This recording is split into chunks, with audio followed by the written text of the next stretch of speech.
મિત્રો, જય શ્રી કૃષ્ણ, જય Dwarkadhish. Welcome back to my new blog. મંથન એન્ડ સેજલ લાઈવ બ્લોગ ચેનલમાં તમારા બધાનું હાર્દિક સ્વાગત છે. તો કેમ છો બધાય? મજામાં? તો મિત્રો, આજે છે ને હું મસ્ત મજાની તમારા માટે સુકવણીની રેસીપી લઈને આવી ગઈ છું. તો આપણે છે ને ગોળ કેરીના કે ખાટી કેરીના કે ગુંદાના કાંઈ પણ અથાણા બનાવવાની શરૂઆત થઈ ને એટલે માર્કેટની અંદર છે ને ગાજર બહુ ઓછા આવે છે અને ગાજરની સિઝન છે એ જવાની તૈયારીમાં હોય. તો આજે છે ને હું તમારા બધાની સાથે છે એ ગાજરના ઠોઠિયા એટલે કે ગાજરની ચીરું અને ગાજરનું ખમણ બનાવવાની રેસીપી છે એ સુકવણીની તમારા બધાની સાથે શેર કરીશ. તો આપણે ગાજરની સુકવણી અને ગાજરની ચીરું કરવાની છે અને ગાજરનું છે એ ખમણની સુકવણી કરવાની છે. તો એના માટે મેં અહીંયા છે ને આ 5 કિલો ગાજર છે એ અત્યારે તમને બધાને છે એ ગાજરના ઠોઠિયા અને ખમણની રેસીપી છે એ બતાવવા માટે ખાસ છે ને આપણે આ લીધેલા છે. બાકી આપણે વધારે છે એ ગાજરનું ખમણ અને ગાજરના ઠોઠિયા છે એ ઓલરેડી ઘણા બધા બનાવી લીધા છે. તો આ અહીંયા આપણે છે એ 5 કિલો ગાજર લીધેલા છે. આમાંથી આપણે ગાજરનું ખમણ અને ગાજરના ઠોઠિયા છે એ એટલે કે ગાજરની ચીરું છે એ બનાવવાની છે. તો આ રીતના એકદમ જાડા આવતા હોય ને ગાજર એ રીતના જ આપણે છે એ લઈ લેવાના છે. અને અહીંયા છે ને આપણે હવે એની એકદમ સરસથી ગાજરની છે એ શાલો છે એ ઉતારી લેશું.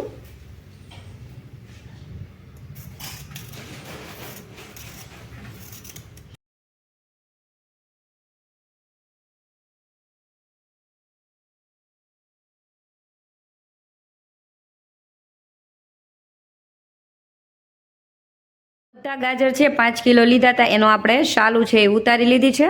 હવે આપણે છે એ પહેલાં તો આ રીતના છે ને એ પાછળનો ભાગ જે ગાજરનો હોય ને એ કાઢી નાખવાનો છે આપણે અને આગળથી એવું લાગે તો એ કાઢી નાખવાનો છે. હવે આપણે આ રીતના છે એ તમે કોઈ પણ સાઇઝની છે એ ગાજરની ચીરું છે એ કરી શકો છો. આપણે છે ને આ રીતના મીડિયમ સાઇઝમાં છે એ ગાજરની ચીરું છે એ કરીશું. તો આ રીતના કટ લગાવી લેવાના છે અને પછી આપણે છે એ આ રીતના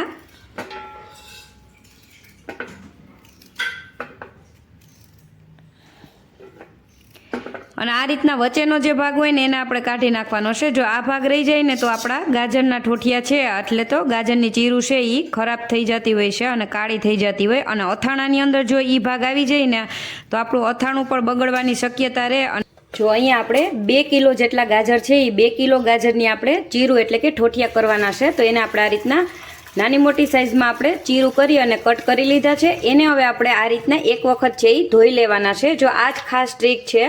તો આપણે એને એકદમ સરસ રીતના છે એ પાણીમાંથી ધોઈ લેશું અને ધોઈ અને પછી છે એ કાઢી લેશું.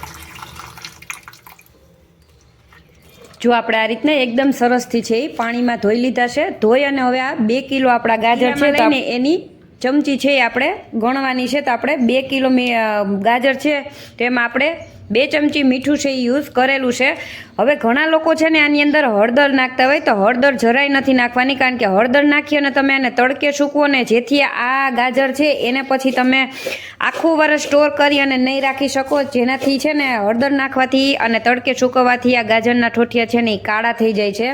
તો ફક્ત ને ફક્ત આપણે ધોઈ અને આ રીતના જેટલા કિલો હોય ને એ રીતના આપણે મીઠું નાખવાનું છે અને મીઠું નાખી અને એકદમ સરસ રીતના હલાવી લેવાનું છે આ રીતના અને મિક્સ કરી લેવાનું છે. મિક્સ કરી અને હવે આપણે આને આ થાળી ઢાંકી અને 1 દિવસ પૂરતા છે એ આ રીતના એમને રાખી દેવાના છે. અને વચ્ચે વચ્ચે છે ને જ્યારે પણ આપણે એવું લાગે ને 2-3 કલાક થઈ જાય ત્યારે આપણે આ રીતના ફરીથી છે એ ગાજરને ઊંચા નીચા છે એ તપેલામાં આ રીતના ફેરવી લેવાના છે. અને આપણે આને 1 દિવસ સુધી છે એ આમનામ ઢાંકીને રાખશું જેથી આમાં મીઠું છે ને ગાજરમાં એકદમ સરસ રીતના ચડી જશે. હવે આપણે ગાજરનું ખમણ બનાવવા માટે આપણે આ પાછળનો ભાગ છે એ કટ છે એ કરી લેવાનો છે. અને મેં અહીંયા છે ને આ રીતની જે આપણે નોર્મલ જે ઘરના યુઝ કરતા હોય ને સંભારો કરવા માટે એ ખમણી લીધેલી છે. તમારે જો આ રીતના આપણે ઝીણું ખમણ સરસથી થશે. અને તમારે જો છે ને જાડું ખમણ કરવું હોય તો આપણે બટેટાનું જે ખમણ બનાવતા હોય એ ખમણીથી તમે છે એકદમ જાડું ખમણ છે એ કરી શકો છો.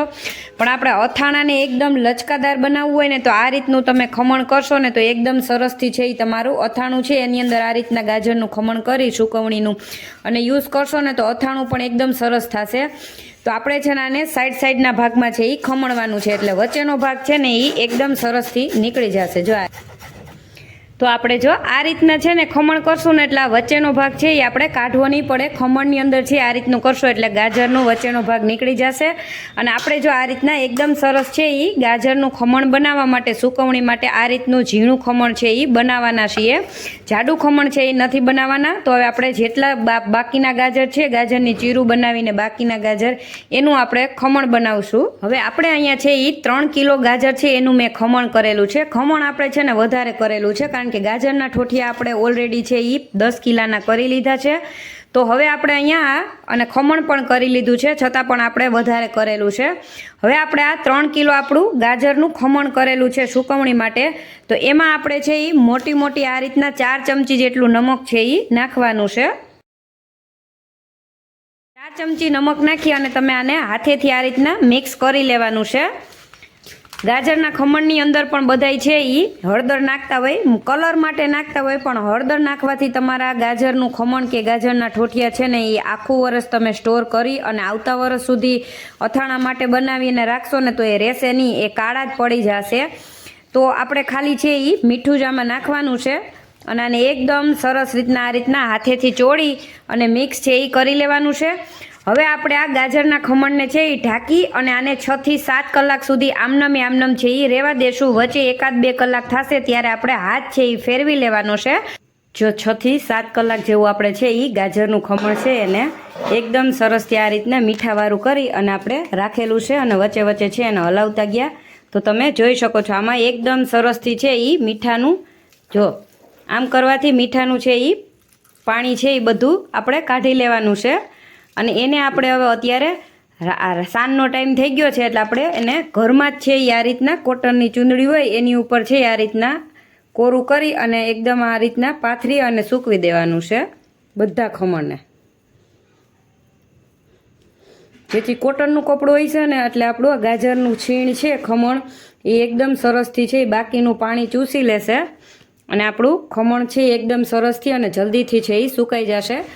જો હવે આપણે એકદમ સરસ તડકો આવી ગયો છે ને તો આપણે આખી રાત આ ખમણને ઘરમાં રાખ્યું હતું. હવે આપણે આ ખમણ છે ને એને અહીંયા તડકે છે એ મેળી ઉપર સૂકવી દેશું. અને જુઓ એક જ દિવસ ખાલી આપણે ઘરમાં રાખ્યું હતું તો પણ આ કેટલું સરસનું થઈ ગયું છે. તો હવે આપણું આ ખમણ છે અહીંયા તડકે સૂકવી દીધું છે અને હવે અહીંયા આપણે 1 દિવસ થઈ ગયો છે આપણે આ ગાજરના ઠોઠિયાને આ રીતના રાખ્યા છે 1 દિવસ આખો દિવસ. કાલે આપણે અવાટાણે કર્યા હતા અને આજે એટલે કે એક આખો દિવસ આપણે ગાજરના ઠોઠિયાને મીઠાવાળા કરીને રાખેલા છે. તો હવે આપણે એને આ રીતના છૂટા છૂટા છે એ તડકેથી સૂકવી દેશું એકદમ સરસથી.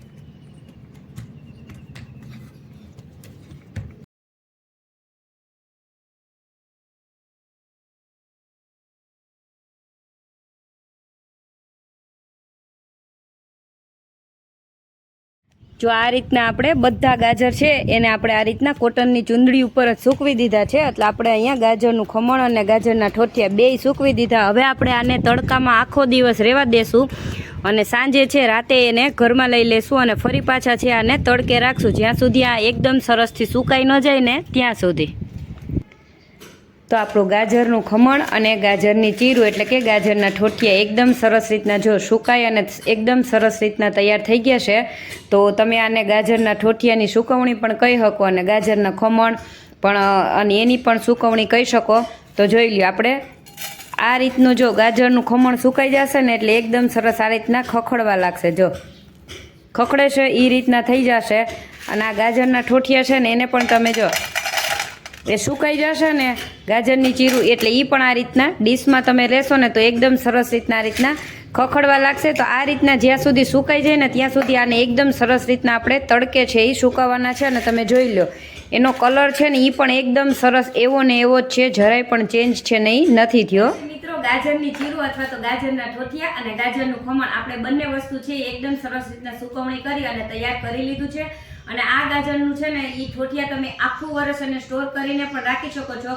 અને સાથે સાથે છે એ અથાણાની સિઝન આવે ને ત્યારે ગાજર છે એ બહુ ઓછા જોવા મળે છે અને એકદમ ઓલા રીતના હોય તો અથાણાની અંદર છે ને આપણે એકદમ સરસ રીતના છે ગાજરનો મેળ ન આવતો હોય.